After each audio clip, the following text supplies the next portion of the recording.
দ্রুত গতিতে এগিয়ে চলছে যশোরের অভয়নগর উপজেলার রপ্তানি প্রক্রিয়াকরণ এলাকা ইপিজেড এর নির্মাণ কাজ। চলছে ক্ষতিপূরণের চেক বিতরণও।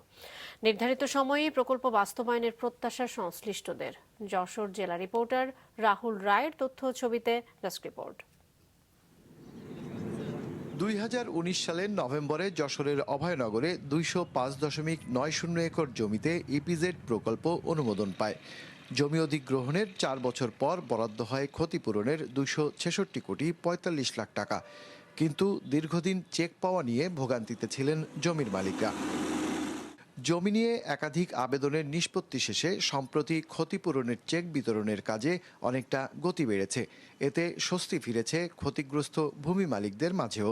কাজ করবে না বিদায় এই আজকে আসেন কালকে আসেন, এই সমস্যা সেই সমস্যা বলে ঘুরাচ্ছিল, কিন্তু গুঞ্জন স্যার আসার পরে অনেক মানুষের ফাইল ছেড়ে দিয়েছে। ন্যায্য মূল্য আমরা পেয়েছি, আমাদের কোনো অসুবিধা হয়নি। সংশ্লিষ্ট বিভাগের কয়েক কর্মকর্তা কর্মচারীর গড়িমসির কারণে এখনও আটকে আছে ভূমি বিষয়ক বেশ কিছু অভিযোগ ও চেক বিতরণ। অভিযোগ ক্ষতিগ্রস্ত ভূমি মালিকদের। আমরা অফিসে গেলে ওনারা বলেন যে আপনাদের ফাইল প্রক্রিয়াধীন আছে, প্রক্রিয়াধীন শেষ হয়ে গেলে আপনারা সময় মতো টাকা পেয়ে যাবেন। এরই মধ্যে 1967 জনের ক্ষতিপূরণের দাবির আবেদনের বিপরীতে 1120 জনের চেক দেওয়া হয়েছে। বাকি আবেদন দ্রুত নিষ্পত্তির চেষ্টা চলছে জানান জেলা প্রশাসক। আমাদের অফিসের থেকে কিন্তু আমি পর্যন্ত অভিযোগ পাইনি যে অফিসে কোনো সার্ভেয়ার বা অন্য কেউ চেক নিয়ে কোনো হয়রানি করছে বা লেনদি করছে বা লিঙ্কানিং করছে, এরকম কোনো অভিযোগ নাই। এসেছিল যেটা অ্যাকাউন্ট সার্ভিসের তরফ থেকে ক্রস চেকিং এর, যেখানে তার নাম এবং পরিমাণটা তারা চেক করে যাতে ভুল জায়গাতে না চলে যায়।